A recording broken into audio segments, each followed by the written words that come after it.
Hola, yo soy Alejandra Aristu y hoy os voy a presentar mi trabajo sobre la energía y el consumo energético.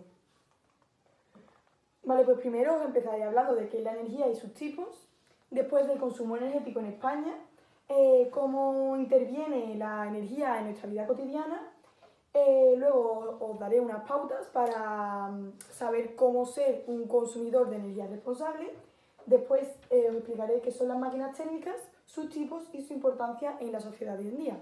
Y por último, como el tema principal del trabajo es la energía, pues me parece interesante ver cómo se relaciona esta con nuestra vida cotidiana y pues, bueno, la importancia que tiene en la sociedad. Vale, pues empezamos con qué es la energía. Pues la energía es la capacidad de un cuerpo para realizar un trabajo y producir cambios en el mismo o en otro cuerpo.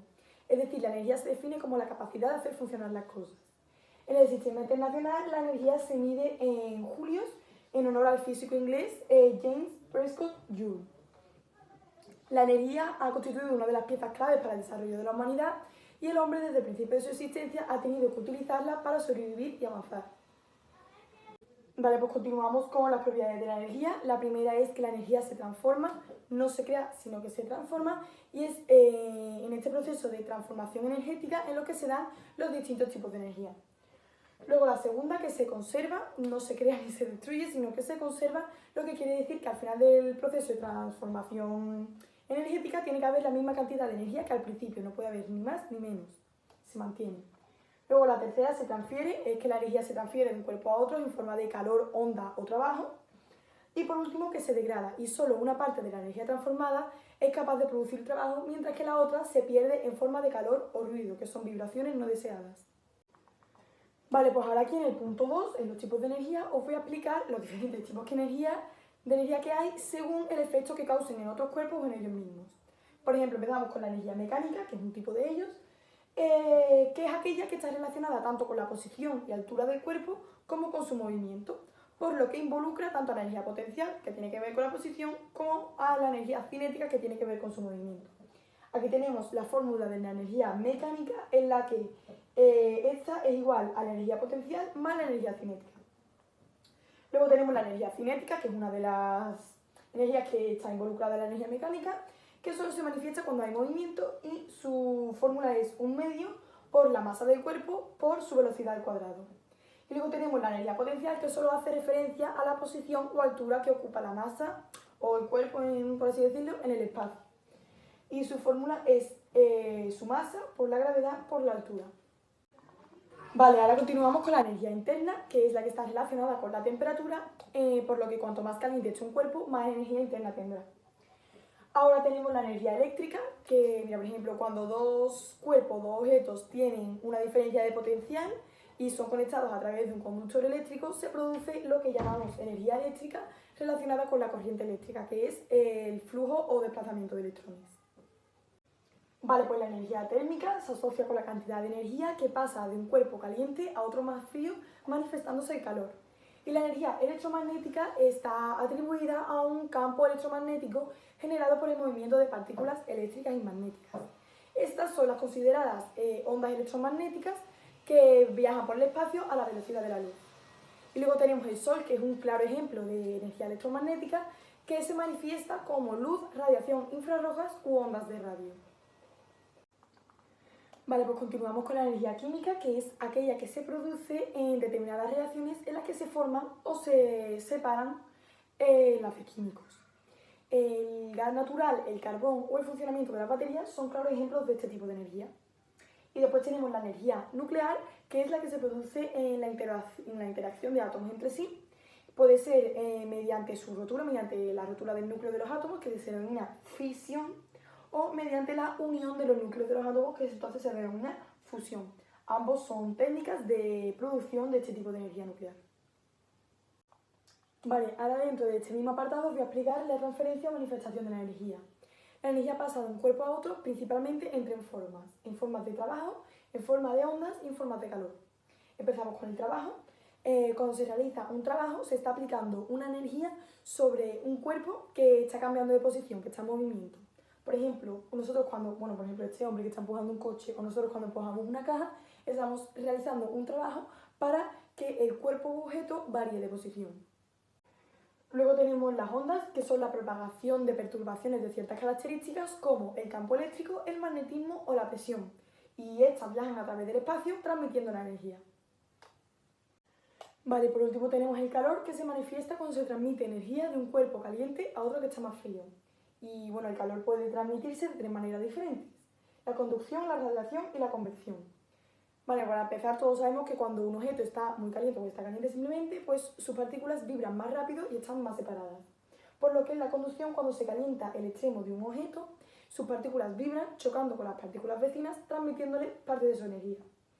En la radiación, pues el calor se transmite a través de ondas de radiación infrarroja que viajan a través del espacio y a la velocidad de la luz. Y por último, la convección es propia de los fluidos en movimiento. Los fluidos pueden ser tanto líquidos como gaseosos. Vale, pues continuamos con el punto 3, ¿qué tipo de energía utilizamos más en España? Y pues bueno, tenemos que las energías renovables ocupan un 42% del total de la energía generada en nuestro país y las energías no renovables, pues las que son más contaminantes y más difíciles de extraer, constituyen el 58% del total. Luego el consumo energético en España, pues aquí este gráfico que me ha parecido muy interesante, en la que la energía más utilizada o más comercializada, como aquí dice, es el petróleo con un 49,4%, le sigue el gas natural y la energía nuclear, que también es muy importante en este país, y ya por último a la cola tenemos el carbón, la hidráulica y eólica, que son las renovables más utilizadas y más generadas, y por último, con menos del 0,6% tenemos el saldo eléctrico. Vale, pues ahora toca el punto 4, la energía en nuestra vida cotidiana. Este punto creo que es de los más importantes de mi trabajo, ya que me parece realmente importante ver cómo se relaciona lo que damos en el instituto y de lo que hacemos los trabajos con nuestra vida en general, creo que se trata de eso. Entonces, por ejemplo, si yo tengo un calentador que consume 800 vatios la hora y estamos toda la familia viendo una película que dura 2 horas y 30 minutos, 2 horas y media, ¿cuánto gastará ese calefactor en la duración de la película? Bueno, pues como 2 horas y 30 minutos son 2 horas y media, 800 vatios por 2,5 son 2000 vatios o 2 kilovatios, que es lo mismo. Entonces es lo que consumirá este calefactor mientras que estemos disfrutando de la película. Vale, pues aquí tenemos otra situación cotidiana, que es cuando recibimos la factura de la luz, en la que tenemos 3 periodos: la hora punta, llana y valle. Esta es la más cara y esta es la más barata. Nosotros hemos consumido aquí 90 kilovatios a este precio cada kilovatio. Entonces, pues 90 por 0,072 son 6,57 euros, que es lo más caro. Luego el siguiente periodo, que es más barato, hemos consumido un poco más, pero vamos, muy poco más, 91 kilovatios, uno más que antes. A este precio nos sale a 2,60 euros. Y por último, el más barato, el valle, que es donde hemos consumido más porque sabíamos que era más barato, 161 kilovatios, a este precio que nos sale tan solo a 0,51 euros. 51 céntimos, vaya. Vale, pues ahora tenemos el punto 5, consumo energético responsable. El consumo energético responsable es un acto consciente, crítico, ecológico y solidario basado en los siguientes principios, que son 3. Reducir la cantidad de energía consumida, hacer un uso eficiente de los recursos y promover el consumo sostenible. ¿Vale? Algunas de las prácticas para reducir el consumo o para ser consumidores de energía responsables son apagar los electrodomésticos cuando no los estés utilizando, eso es básico. Apagar las luces de las habitaciones cuando salgas, que ahí se consume muchísima energía. No dejar los electrodomésticos en stand-by. Por ejemplo, esta tele tiene, aquí cuando yo apago, le doy al botón de la tele, pues tiene aquí un botón. Eso es, tiene como una lucecita roja, un pilotito, que eso es cuando lo dejo en stand-by y no lo apago del todo. Si yo lo apagase del todo, consumiría un 10% menos de lo que consumimos en realidad. Por eso, pues no se debe dejar los aparatos en stand-by y apagarlos del todo para consumir menos y, bueno, ser más responsables. Luego, usar enchufes con botón que podamos desconectar y poner en modo off, no apagarlos cuando no lo estemos utilizando. Y a la hora de comprar electrodomésticos, fijarnos en su etiqueta energética, todos aquellos que sean A o más, A más, A más, A plus, vaya, A triple plus, son los que menos energía consumen y pues son los más sostenibles en cuanto al consumo de energía. Bueno, ahora para haceros un breve resumen sobre el consumo energético responsable, os voy a poner un vídeo muy cortito. Dentro vídeo.